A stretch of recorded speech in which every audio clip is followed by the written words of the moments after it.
Hi, and welcome to the Qigong Effect Summit. We're having this summit to discover how to boost your vitality, build resilience, and banish stress. I'm your host, Bowley, and today I have the immense pleasure of talking with Wadleigh.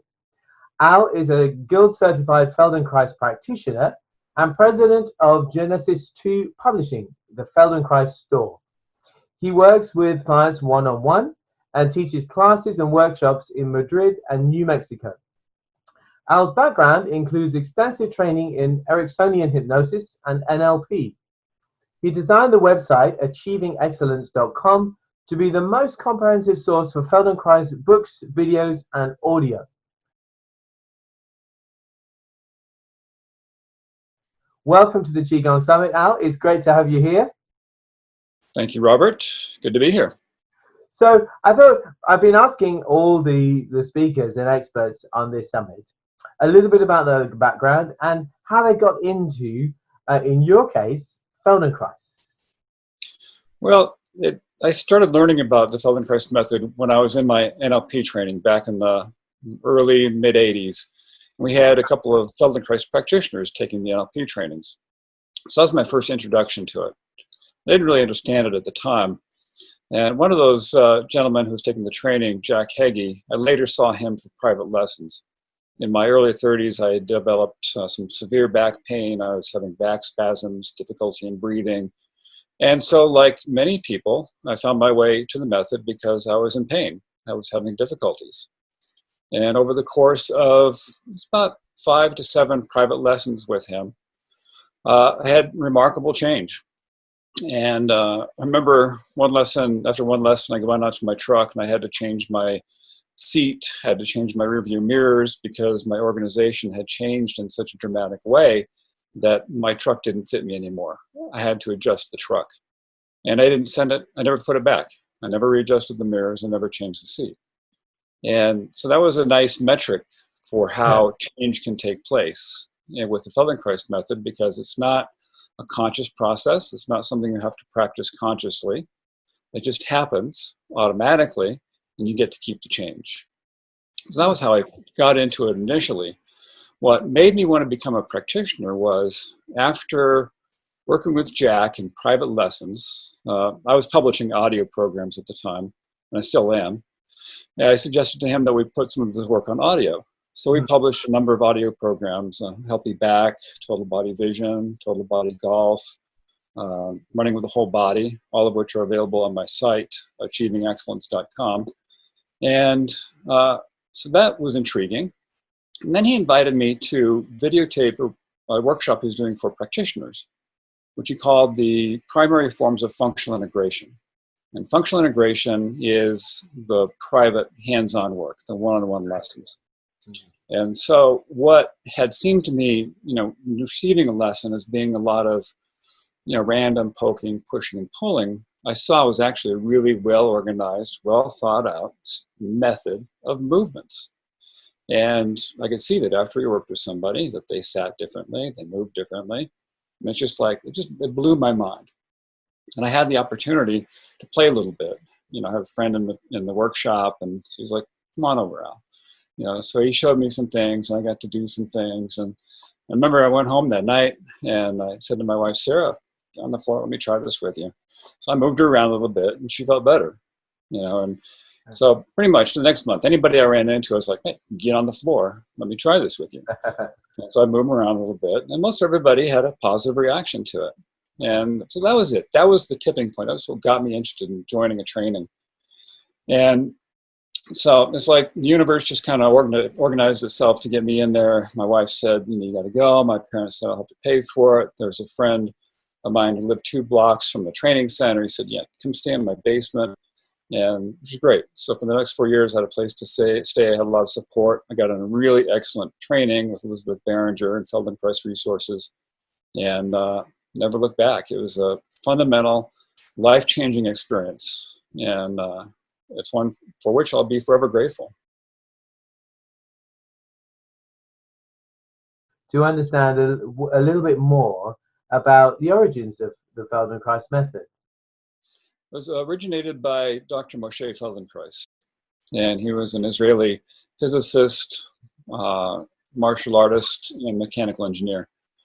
And his background from the early ages as a young man was in martial arts and labor. He was a laborer and a martial artist, and he immigrated from Russia to Palestine at the age of 14, and he put himself through school, but martial arts was a significant part of his development in his adolescence and in his youth. Yeah. And he went on to write 5 books on martial arts. And even in his youth, so his writings, he's approaching things in a unique way. So he's studying reactions in people. So I've heard this story where he'd have a friend with a camera, and they startle another friend coming out of a doorway, and he gets a picture of how the guy responds. He goes, well, how do you turn that into a technique, a defense technique? They take a person's second nature way of responding to something and modify it to be something better, right? Sounds like something I just described earlier, doesn't it? Yeah, yeah. Right? So even as a young man, you could see the thinking. Yeah. And so he's very interested in the mind and the body. He, in his late teens, early 20s, he translated a book of Emile Coué's. You know Emile Coué? Mm-hmm. He was an early pioneer in hypnosis and autosuggestion. Yeah. And so he translated that into Hebrew and added a couple of chapters relating to somatic applications, which I've republished as Thinking and Doing. Right. Also available on my website. So he goes on to become a judo master. When he goes to France, he meets Kano. He's one of the first Westerners to get a black belt in judo. And you can see in his writings and his thinking that it lays a very solid foundation in his origins of movement. And you get to his last martial arts book, Higher Judo, and you can see in this book, if you go through the first 2 chapters and you change the word judo for Feldenkrais Method, they are synonymous at this time. He wrote that book at the same time he was writing Body and Mature Behavior. There's overlap at this point in time. One is giving birth to the other. Right. Changing from a fighting defense art into a healing, learning system. Yeah, yeah. Very fascinating. Interesting what you were saying, that it's not something you do consciously. Tell us a little more, because presumably in a class, as opposed to one-on-one, you're doing it yourself. Right. Whereas if you're in a one-to-one, somebody else is helping you do the movement. Yes, let me talk about that. Yeah. So in both cases, we're working with your habits. We're working with your preferred ways of moving and organizing yourself, which are the ones, your habits that facilitate your abilities, and they're the ones that facilitate your problems. And so we want to change those habits. And in a private lesson, I'm moving you, and I can sense your habits, and I can interact with them, and I can modify them. And it's like, you're in your box, I'm on the outside of your box and changing it. So you're doing a class, which we call awareness through movement. I'm guiding you through a series of movements combined with awarenesses. I'm asking you to try out some of these often strange and unusual combinations of movements. Yeah. And by doing that, you kind of expand your habits, you expand your box from the inside out. Is kind of a way of looking at that. But you don't have to I'm not giving you, do A, B, C, and D and go practice this. We don't do the same routine every time. Each lesson is different. Each lesson addresses a different aspect of functioning and improves a different ability. And so we kind of bring those habits forward in a conscious awareness a little bit. We work with them. We interact with them. We let them go outside conscious awareness. So they go back to second nature, so you don't have to practice or think about it. They're there spontaneously. The changes are spontaneous for you. It's one of the beauties of the Feldenkrais work. Do you work with people who have specific problems, and supposing they have a shoulder problem or a hip problem, would you look at that specifically through a series of movements, or would you work holistically through the whole body still? I would work holistically, and I would also work to target those areas depending on how they present. So if I'm working with somebody in a private lesson, then I may watch them walk, sit and talk to them, ask them to do some movements. I get them on the table, I start moving them, and I can start to feel how their personal organization is influencing this issue they're having. Yeah. And depending on how I sense that and how they're responding to it, I may work with it more directly. I may work with it very indirectly.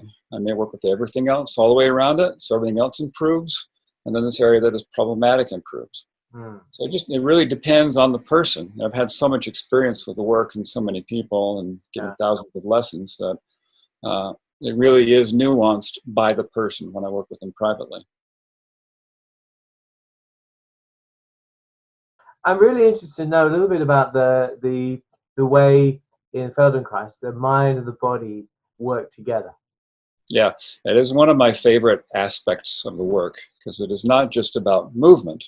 Yeah. It is about how you use your mind Yeah. to interact with your brain and your nervous system to change your movement, and how your movement can change your nervous system and your mind and your brain. Right. It's a fascinating, a trio of players.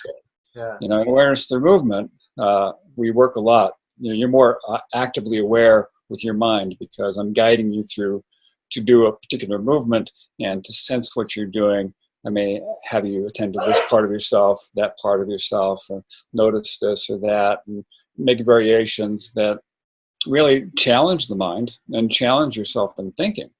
And this is, really significant part of the work. Now, the lessons themselves, if you just went through and just read a lesson, like you go to the book Awareness Through Movement, you just read a lesson, you don't do any of the awareness stuff, you'll still benefit from it. If you add the aspect of working with the mind, bring the mind into it, you get a whole another level of the work. It goes in much, much more deeply. And I think that was one of the other aspects of Moshe's brilliance, was bringing those systems together like that. And so your body awareness increases. So beyond that, where does that help in terms of changing your habits? Well, Feldenkrais often said that we move in accordance with our self-image. And if there are parts of our self-image that are absent from us, if we're not aware of them, if we don't sense them, they're not going to participate in our movement. Right. Now, in a way, all Feldenkrais lessons are addressing this idea that he had of improving the self-image, to be more fully aware of yourself, more fully aware of your movements and your sensations, so that all of you can participate more equally in the movements. And when that happens, then your movements become more graceful, they become lighter, easier, even more powerful, but by using less effort. Right. So it resolves, conflicts that you may have had, which may have been emotional, psychological, or just, from two habits not working together when you're trying to achieve a certain goal. Yeah. So that's fundamental idea. And in a way, all Feldenkrais lessons are addressing that through different aspects of functioning and ability. Yeah. It's intriguing, isn't it, that we grow up right from the adult, and we are, through our experience, we're a lot of conditioning is imposed on us from the outside that's not necessarily our own, but it's our interpretation, I guess, in the moment, and that's how we kind of build an internal map, if you want. Yeah. And a lot of people carry that map with them forever after, and it becomes more and more embedded in who they are, and it eventually becomes who they think they are. You just really address some of the key topics in Moshe's book, Awareness Through Movement. The first few chapters in that book are really describing in detail what you just talked about, which is, we do develop, and we develop pretty naturally for a while, and then we have to conform to social rules and social guidelines. We go to school, we have to learn how to inhibit ourselves to sit still and be good boys and girls, and achieve and do all this stuff. So all this stuff gets layered on, which really takes us away from who we are. Yeah. And like you said, people get to a point where they don't know who they are. Yeah. And one of the things Feldenkrais talked about was that this work will restore people to their I don't know, how do you say it, their human dignity, to Right. make them more fully human, Yeah. and to complete their maturation, Yeah. so they become fully human, fully mature, Yeah. people. Yeah. It's There's a, phenomenal. and it seems so lovely that you, as opposed to other, for example, if somebody had, for example, an emotional problem that was rooted in some experience in the past, you could actually tackle it indirectly through the Feldenkrais system I would say, without having to actually re-engage with all that stuff perhaps in the past. But I'd say, naturally, it might emerge. yeah, to a degree, I would say. Yeah. I wouldn't say that all emotional traumas or issues will just resolve on their own through doing No. Feldenkrais lessons. But a lot can, and a lot of the habits that have formed as a result of somebody having trauma or having challenges early in their life, as well as physical trauma, Yeah. those things can resolve. And it's also good to get some counseling along the way sometimes too, Yeah. and just talk Yeah. to somebody and have that emotional and psychological support. But yeah, it addresses in a very interesting way emotions. And I'll tell you this quote from Moshe from Body and Mature Behavior, that without movement, without muscular contractions, there are no expression of emotions. So the feelings we have, the expression of those feelings, are subtle and sometimes not so subtle, contractions of muscles that give us that feeling of anxiety, anger, happiness, joy. And they're very clear postures, very clear sets of movements that go along with those different emotional states. Yeah. And he goes on to talk about how emotions are one of the key things that shape our posture as well. Because emotions are things that we experience through time, right? They go through a long period of time, through many different contexts. And so there are muscular contractions that go along with those, and those begin to shape our posture. So myself as a young man had a great deal of anxiety, and I had a posture that was very much rounded forward, and my neck was stuck out, and there was really nothing I could do about it. So I started doing Feldenkrais lessons, and then that started to change. And the patterns of anxiety started to change. And then I could actually start to learn to sense and work with that. Yeah. Yeah. In today's world where we're bombarded by information, a lot of people are sitting at a desk 9 to 5 and longer. And by the end of the day, through not having any particular emotional problem, but they end up completely wired and stressed and their body tight. So I'm imagining that Feldenkrais would be a superb way of releasing that. Absolutely. Definitely. Yeah. I mean, and you working at a desk and you're bombarded with all this information, and there are certain postures or certain ways of sitting, moving, organizing yourself for that kind of thinking, for that kind of processing, for that kind of interaction with your computer or whatever you're doing, that over 6, 8, 10 hours during a day is going to have an impact on you. Your nervous system starts to anticipate, okay, we're going to be doing this again and again and again. And so it just kind of keeps that in play, so that those habits really start to form and become more cemented. Feldenkrais lessons are a great complement to that, in that they can really help you reset, come back to a more balanced, neutral place from which you can move. Yeah. I would add another thing about posture. Moshe's definition of posture is the ability to move in any direction without preparation. Interesting. Yeah. And that's going to vary from context to context, right? Yeah. I can see where that comes from in the martial arts There you go. Yeah. Exactly. He called it acture. he didn't like the word posture because it's too static. Right. It becomes a thing to which people think they need to help themselves rigidly. And actually, he thought was a much better term for it because it assumes some action. You're going to move in some way. We're always moving in some way anyway. Yeah.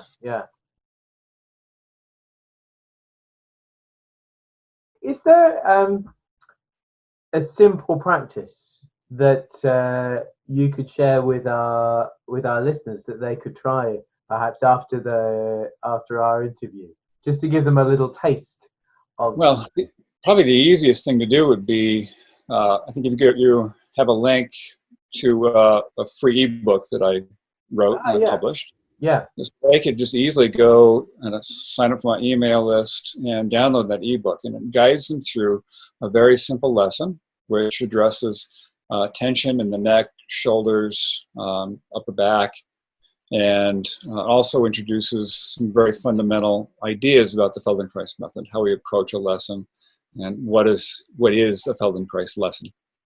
And that would be the most simple way for somebody to get the direct experience of it. We'll put the link under your interview so that the people can dive into that. Great, yeah. And if they like to be guided through a lesson, I have a lot of just individual lessons that I published on my website. And people can go there, they can read the description. A lot of them are highly reviewed. So it's a really nice way to get into having an experience of the Feldenkrais method. And really finding out what's it about, how does it feel, how do you do a lesson, and what are the benefits of it subjectively. We've talked about it objectively. The subjective experience of the method is a whole other experience. Well, unfortunately, we're coming to a close of our chat. Is there any one thing that you'd like our listeners to take away from our chat today? Well, the power and effectiveness of this work, cannot be understated. It is difficult to describe in words. I think I do a fairly good job at it. It is the subjective experience of the work that really opens doors, opens eyes, opens the mind, and helps you to be more of who you want to be and achieve more of what you want to achieve in life. And many people walk through the door because they have pain, they have a difficulty in life with which they're working, and it's very helpful with that.